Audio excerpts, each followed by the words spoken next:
दोस्तों आपको बहुत बहुत ईद मुबारक। ईद के लिए मैं आपको ये एडवाइस देना चाहूँगा कि जब हम रोज़ा रखते हैं तो हमने अपने स्टमक को बहुत ज़्यादा टेम एंड ट्रेन किया होता है कि थोड़ा खाना है और एक वक्फे से खाना है। और कुछ लोग ईद वाले दिन ये गलती करते हैं कि वो खाना शुरू करते हैं, पहले अपने घर से सेवइयाँ खा ली, बाद में कहीं मेहमान गए तो वहाँ पे जो है शीर खुरमा खा लिया, फिर खाना खा लिया, फिर दोस्तों के साथ पार्टी रख ली, वहाँ पे खाना खा लिया, शाम को अलग खाना खा लिया, फिर कोई बारबेक्यू कर लिया। यानी कि ईद वाले दिन वो 5-6 दफ़ा खाना खा लेते हैं। उससे यकदम उनका जो स्टमक जो है वो डिस्टर्ब हो जाता है कि पहले स्टमक को एक आदत होती है कम खाने की, फिर उसी स्टमक में जब बहुत ज़्यादा ओवरलोड डालते हैं तो वो ख़राब हो जाता है।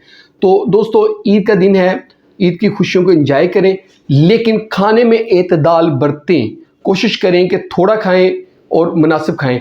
ऐसे ना करें कि बस खाने बैठे तो खाए जा रहे हैं, या एक दफ़ा खाया है तो उसके बाद दूसरी दफ़ा जो है 4 घंटे के अंदर दोबारा फिर खा लिया है। अगर बहुत मजबूरी से खाना पड़ता है तो 4 घंटे का वक्फ़ा मिनिमम रखें, कोशिश करें कि 6 घंटे का वक्फ़ा हो।